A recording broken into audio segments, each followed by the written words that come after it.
नमस्कार साथियों, स्वागत आपका हमारे YouTube चैनल पर। तो दोस्तों, एक बार आप अपने दिल पर हाथ रखकर सोचिए कि अगर आपका पड़ोसी आपके घर में बार बार घुस आए, आकर तोड़फोड़ करे, आपके लोगों पर गोलियां भी चलाए, तो क्या आप उसे रोज पानी पिलाएंगे? रोज सुबह उठ के कहेंगे कि लो भाई ये पानी भी ले लो और साथ में ये दुआएं भी ले जाओ? नहीं ना।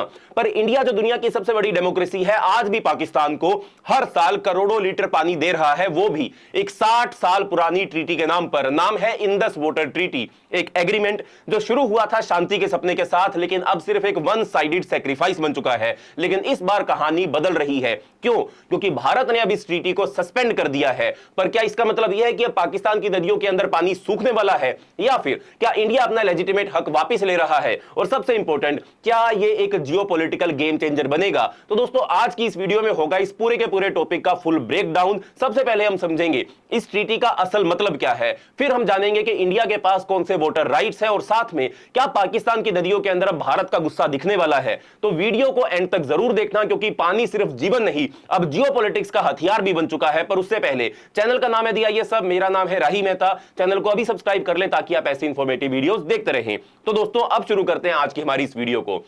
दोस्तों, सबसे पहले समझते हैं कि ये इंडस वाटर ट्रीटी कौन सी डील थी और क्यों ये आज जियोपॉलिटिक्स का हॉट टॉपिक बन चुकी है। ये समझौता जो है ये साइन हुआ था 1960s में, जब इंडिया और पाकिस्तान के बीच एक ऐसा वक्त चल रहा था जब दोनों ही देश पार्टीशन के जख्मों से गुजर रहे थे, और तब मीडिएटर था वर्ल्ड बैंक, जिसके कहने के ऊपर ये ट्रीटी बनाई गई थी, शायद इस उम्मीद में कि पानी को लेकर इन दोनों मुल्कों के बीच में कभी जंग नहीं होगी। ट्रीटी के तहत इंडस बेसिन की 6 नदियों को एक तरीके से बंदोबस्त कर दिया गया था। इंडस बेसिन की 6 नदियों को दो पार्ट में डिवाइड किया गया था। एक बनी थी ईस्टर्न रिवर और दूसरी बनी वेस्टर्न रिवर। ईस्टर्न रिवर के अंदर रावी, ब्यास और सतलुज, इन सभी नदियों के पानी को दिया गया भारत को, और वेस्टर्न नदियों में जैसे कि इंदस, झेलम और चेनाब, इन नदियों को दिया गया पाकिस्तान को। यानी भारत को ईस्टर्न नदियों का पूरा अधिकार मिला, चाहे वो इरिगेशन हो, डैम्स हो या इंडस्ट्रियल यूसेज हो। और वेस्टर्न रिवर्स पर इंडिया को मिल गया लिमिटेड राइट, जैसे कि वेस्टर्न रिवर्स के ऊपर भारत इरिगेशन के लिए पार्शियली उनमें से पानी निकाल सकता था, run of the river hydro power generation के लिए उसका इस्तेमाल कर सकता था, जिसके मतलब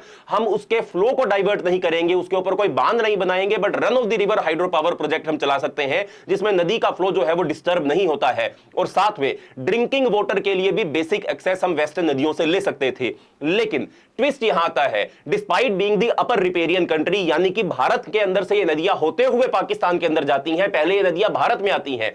इंडिया ने कभी वेस्टर्न रिवर्स को पूरी तरीके से एक्सप्लॉइट नहीं किया, क्योंकि हम ट्रीटी की मर्यादा में ही रहे। लेकिन पाकिस्तान हर बार जब भारत ने कोई डैम या प्रोजेक्ट शुरू किया, कंप्लेंट, प्रोटेस्ट और इंटरनेशनल आर्बिट्रेशन तक पाकिस्तान हर बार बात को लेकर चला जाता था। इसलिए ट्रीटी के अंदर 3 टायर डिस्प्यूट रिजोल्यूशन सिस्टम भी बनाया गया था। जैसे कि पहला, परमानेंट इंडस कमीशन, हर साल दोनों देशों के बीच एक बैठक होती है इस कमीशन को चलते। दूसरा जो इसके अंदर डिस्प्यूट रेजोल्यूशन सिस्टम था, उसका नाम है न्यूट्रल एक्सपर्ट। अगर कोई टेक्निकल डिसएग्रीमेंट हो तो न्यूट्रल एक्सपर्ट के पास जाया जा सकता है। और तीसरा जो लास्ट ऑप्शन है वो है कोर्ट ऑफ आर्बिट्रेशन। जब बात बहुत ज्यादा बिगड़ जाए तो आप कोर्ट ऑफ आर्बिट्रेशन के अंदर एक दूसरी कंट्री को लेकर जा सकते हैं। लंबी बात का शॉर्ट पॉइंट यह है कि इंडिया ने इतने सालों तक एक मैच्योर नेबर बनकर ट्रीटी का पूरा सम्मान किया, लेकिन अब सब कुछ बदल गया है। पिछले कुछ सालों में पाकिस्तान ने क्रॉस बॉर्डर टेररिज्म, उरी हमला, पुलवामा हमला और अभी जो पहलगाम के अंदर अटैक हुआ, इसके चलते काफी ज्यादा भारत को नुकसान पहुंचाने का काम किया है। और इंटरनेशनल प्लेटफॉर्म्स पर एंटी इंडिया प्रोपेगेंडा का सिलसिला भी चालू है, और इंडिया ने फाइनली कह दिया है कि एनफ इज एनफ। तो क्या अब पानी के इस गेम का नया चैप्टर लिखा जा रहा है? आगे चल के समझेंगे, लेकिन कहानी यहां से ही इंटरेस्टिंग होना शुरू हो जाती है। साथ में तो अब सवाल यह उठता है कि ट्रीटी के हिसाब से इंडिया क्या कर सकता है और अब तक क्या किया गया है। इंडिया के राइट्स क्या कहते हैं, पहले यह समझ लेते हैं। तो दोस्तों, सबसे पहले ट्रीटी ने क्लियर बोला है कि ईस्टर्न रिवर्स यानी कि रावी, ब्यास और सतलुज, इन पर इंडिया का 100% कंट्रोल है। यानी इंडिया इनका पानी चाहे तो पूरा अपने यूज के लिए रोक सकता है, चाहे वो इरिगेशन हो, इंडस्ट्री हो या हाइड्रो इलेक्ट्रिक पावर हो। और वेस्टर्न रिवर जैसे कि इंदस, झेलम और चनाब, इन पर भी भारत के पास कुछ स्पेसिफिक राइट है, जैसे कि मैंने आपको पहले बताया, लिमिटेड इरिगेशन का राइट है, run of the river hydro projects का इसके ऊपर राइट है, डोमेस्टिक यूजेज का राइट है, नॉन कंजप्टिव यूज जैसे कि फिशिंग और नेविगेशन का राइट भी हमारे पास है, और हां, स्मॉल स्केल स्टोरेज भी अलाउड है विद इन डिफाइंड लिमिट्स। लेकिन दोस्तों, ग्राउंड रियलिटी कुछ और ही कहती है। इंडिया के पास इतने सारे राइट्स होने के बावजूद भी हर साल 3 से 4 मिलियन एकड़ फीट पानी बिना यूज हुए सीधा पाकिस्तान में चला जाता है। पानी जिसे हम इरिगेशन, फार्मिंग और इलेक्ट्रिसिटी के लिए यूज कर सकते हैं वो बेकार बह जाता है। क्यों? क्योंकि इंफ्रास्ट्रक्चर ही तैयार नहीं है, ना कैनाल्स प्रॉपर्ली बनी है, ना रिजर्वायर है और ना ही मेजर स्टोरेज डैम्स हमारे पास है। और जब भी भारत ने कुछ बनाया है, पाकिस्तान ने ऑब्जेक्शन फाइल कर दिया है। जैसे कि जब हमने बगलीहार डैम बनाया था, जो जम्मू एंड कश्मीर में बना था, इस ट्रीटी के रूल्स के अंदर उस बगलीहार डैम को बनाया गया था, लेकिन पाकिस्तान उसके लिए भी वर्ल्ड बैंक के पास चला गया था। साथ में जब हमने किशन गंगा प्रोजेक्ट चलाया, जो झेलम नदी की एक ट्रिब्यूटरी के ऊपर बनाया जा रहा है, यानी कि एक सहायक नदी जो है वो झेलम की, जिसका नाम है किशन गंगा, उसके ऊपर जो हम प्रोजेक्ट बना रहे हैं, जो कि एक लीगल प्रोजेक्ट है, जो कि एक run of the river project है, फिर भी पाकिस्तान ने इंटरनेशनल कोर्ट के अंदर इस केस को फाइल करने का काम किया था। फिर रतले डैम जो चेनाब पर बनाया जा रहा है, अभी अंडर कंस्ट्रक्शन है, इसका भी पाकिस्तान अपोज करता हुआ आया है, despite the fact that India is working with in the treaty limits. मतलब क्या? इंडिया जब भी कुछ करे, पाकिस्तान बोलता है ये तो वायलेशन है और दुनिया के सामने शोर मचाना शुरू कर देता है। इनको शोर मचाना ही आता है क्योंकि और कुछ इनके बस का नहीं है। पर दोस्तों, सच ये है कि इंडिया ने कभी ट्रीटी का गलत यूज नहीं किया। जो राइट्स मिले थे उनका भी सिर्फ पार्शियल यूज ही किया गया है और शायद इसी शराफत का पाकिस्तान ने फायदा उठाया है। लेकिन अब लगता है इंडिया ने अपनी नरम अप्रोच, अपनी सॉफ्ट अप्रोच को बदल दिया है और अब हम थोड़ा ज्यादा असर्टिव स्टांस लेना शुरू कर रहे हैं। और यह शिफ्ट सिर्फ पानी का नहीं है, पूरा नैरेटिव बदलने का सिग्नल है। आगे जाके समझेंगे कि कैसे इंडिया लीगली, पॉलिटिकली और स्ट्रेटेजिकली अपने पानी के हक को एनफोर्स कर सकता है। तो दोस्तों, जब तक बात डिप्लोमेसी तक सीमित थी, इंडिया ने पेशेंस दिखाया, लेकिन 2025 के पहलगाम अटैक, उसने ये सब कुछ बदल दिया है। एक पीसफुल हिल स्टेशन और वहां जो 26-28 इंडियंस को, ये टूरिस्ट को अटैक किया गया, उनको निशाना बनाया गया, वो भी बिना किसी वार्निंग के। आतंकवादियों ने गोलियां बरसाई और इन्वेस्टिगेशन ने क्लियरली दिखा दिया है कि ये जो टेररिस्ट है ये पाकिस्तान से ही आए थे, पाकिस्तान के अंदर ही इनको ट्रेन किया गया था। बस यहीं से इक्वेशन जो है वो उलट गई है। भारत ने डिप्लोमेसी का दरवाजा बंद कर दिया है और एक्शन मोड में हम आ चुके हैं। अटारी बॉर्डर को तुरंत सील कर दिया गया है। पाकिस्तान ऑफिशियल्स को 48 घंटे में निकलने का नोटिस दिया गया है। वीजा कैंसिल कर दिए हैं, सारी बैकडोर कम्युनिकेशन रोक दी गई है और सबसे बड़ा कदम इंडस वाटर ट्रीटी के अबेयंस में डाल दिया गया है, उसको सस्पेंशन में डाल दिया गया है। यानी ट्रीटी अब फॉर्मली एक्टिव नहीं है बल्कि सस्पेंडेड है। अब इसका मतलब सिर्फ पानी नहीं, प्रेशर भी है और ये एक साइलेंट वार्निंग भी है पाकिस्तान के लिए। सबसे पहले इसके तहत क्या होगा? अब जैसे ही हमने इस ट्रीटी को सस्पेंड किया है, डाटा शेयरिंग हमने बंद कर दी है। हर दिन भारत अपने रिवर्स का फ्लो डाटा पाकिस्तान को देता था, अब वो बंद कर दिया गया है। पाकिस्तान अंधेरे में रहेगा, कब फ्लड होगा, कब ड्रोट होगा, उसे कुछ नहीं पता चलेगा। साथ में जो प्रोजेक्ट इंस्पेक्शन है, ट्रीटी के तहत पाकिस्तान के इंजीनियर्स इंडिया के डैम्स को इंस्पेक्ट कर सकते थे, अब उन्हें भारत के अंदर कोई एंट्री नहीं मिलेगी। No cross check, no monitoring. साथ में अब भारत रिजर्वायर फ्लशिंग फ्रीडम भी हासिल कर चुका है। पहले अगर इंडिया को अपने डैम साफ करने होते थे तो पाकिस्तान से परमिशन लेनी पड़ती थी, उनको इंफॉर्म करना पड़ता था।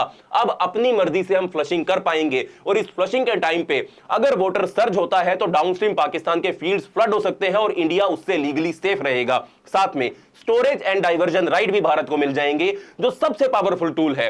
अब भारत नए स्टोरेज डैम्स बना पाएगा, पानी डाइवर्ट कर सकता है। ईस्टर्न रिवर्स का मैक्सिमम यूज और वेस्टर्न रिवर पे भी हम स्मार्ट यूसेज करेंगे। ये कोई मिसाइल अटैक नहीं है, पर ये इकोनॉमिक चौक पॉइंट है। पानी को वेपन नहीं, लेवरेज बनाया जा रहा है और ये प्रेशर बिना खून बहाए काम भी करेगा। पाकिस्तान को समझ आ गया होगा कि अगर भारत पानी को रोक दे तो उनके फील्ड सूख जाएंगे और ये उनकी इकोनॉमी की रीढ़ की हड्डी है। इसलिए दोस्तों, 2025 के अटैक ने सिर्फ लोग नहीं, इंडिया की वाटर पॉलिसी भी हिला दी है और अब गेम डिप्लोमेसी से लेकर हाइड्रो डिप्लोमेसी पर आ गई है। तो अब असली सवाल यह है, क्या Bharat legally Indus water treaty को तोड़ सकता है और अगर तोड़ दिया तो क्या होगा? चलिए इस सच्चाई को भी समझ लेते हैं। सबसे पहले, इस ट्रीटी के अंदर कोई भी एग्जिट क्लोज नहीं है, यानी कि कोई भी इस ट्रीटी के अंदर से बाहर नहीं निकल सकता। यानी कोई भी कंट्री ऑफिशियली कहे मैं निकल रहा हूं, ऐसा ऑप्शन इस ट्रीटी के अंदर नहीं दिया गया है।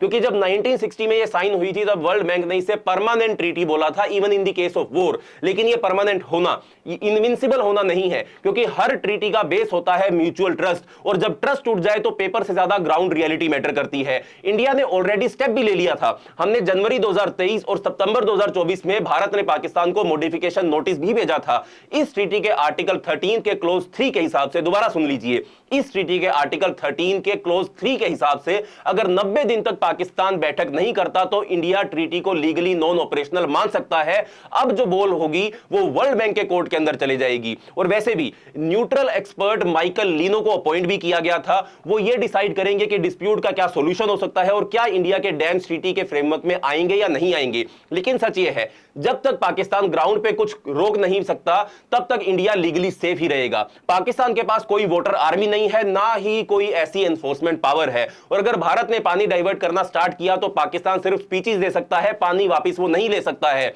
दोस्तों, ये ट्रीटी एक वक्त का सॉल्यूशन थी, पर आज के जियोपॉलिटिक्स में ये एक लाइबिलिटी बन चुकी है और भारत स्लोली स्टेडली इसे बाईपास कर रहा है, not by breaking it but by outsmarting it. आगे क्या होगा यह डिपेंड करेगा पाकिस्तान की पॉलिसी पर और भारत की पेशेंस के ऊपर। पर यह तय है, water is the new weapon, और इस बार गोली नहीं चलेगी, इस बार नदियां रोकी जाएंगी। दोस्तों, अब बात करते हैं पाकिस्तान की, जिसका पूरा सिस्टम लिटरली इंडस रिवर पर ही टिका हुआ है। देखो, पाकिस्तान की पानी पर निर्भरता क्या है? एग्रीकल्चर। सबसे पहले पाकिस्तान की 90% फूड प्रोडक्शन और 65% एम्प्लॉयमेंट फार्मिंग और एनिमल हस्बेंड्री पर डिपेंड करती है, जो कि इंडस रिवर सिस्टम से पानी लेता है। जीडीपी के अंदर कंट्रीब्यूशन एग्रीकल्चर सेक्टर पाकिस्तान के जीडीपी का 23% कंट्रीब्यूट करता है। साथ में वाटर यूसेज, पाकिस्तान का agriculture sector 98% available water consume भी करता है। इंडस बेसिन दुनिया का सबसे बड़ा कंटिग्यूअस इरिगेशन सिस्टम है जो 154.3 मिलियन एकड़ पानी सप्लाई करता है। साथ में पानी पाकिस्तान में per capita water availability 930 cubic metre per annum है, जो 2025-26 तक गिरकर 500 क्यूबिक मीटर पर एनएम से भी कम हो सकती है। पाकिस्तान के पास सिर्फ 30 दिन का वाटर स्टोरेज कैपेसिटी है, जबकि इंटरनेशनल स्टैंडर्ड 120 दिन का होता है। पाकिस्तान में 80% पॉपुलेशन कंटेमिनेटेड वाटर पीने पर मजबूर है, क्योंकि सिर्फ 20% लोगों को ही क्लीन ड्रिंकिंग वाटर जो है वो अवेलेबल है। तो पाकिस्तान का क्या होगा अगर भारत उसका पानी रोक देगा? अगर भारत ने अपने राइट्स का फुल यूज करना शुरू किया, जैसे कि डैम्स बनाना, पानी स्टोर करना, डाइवर्जन करना, तो पाकिस्तान के लिए उनके खेत सूख जाएंगे, फूड शॉर्टेज का खतरा बढ़ जाएगा, एग्रीकल्चर सेक्टर की जीडीपी कंट्रीब्यूशन गिर सकती है जो ऑलरेडी 23% है। पानी की कमी से लोगों में असंतोष बढ़ सकता है, जो पॉलिटिकल इंस्टेबिलिटी का कारण भी बनेगा।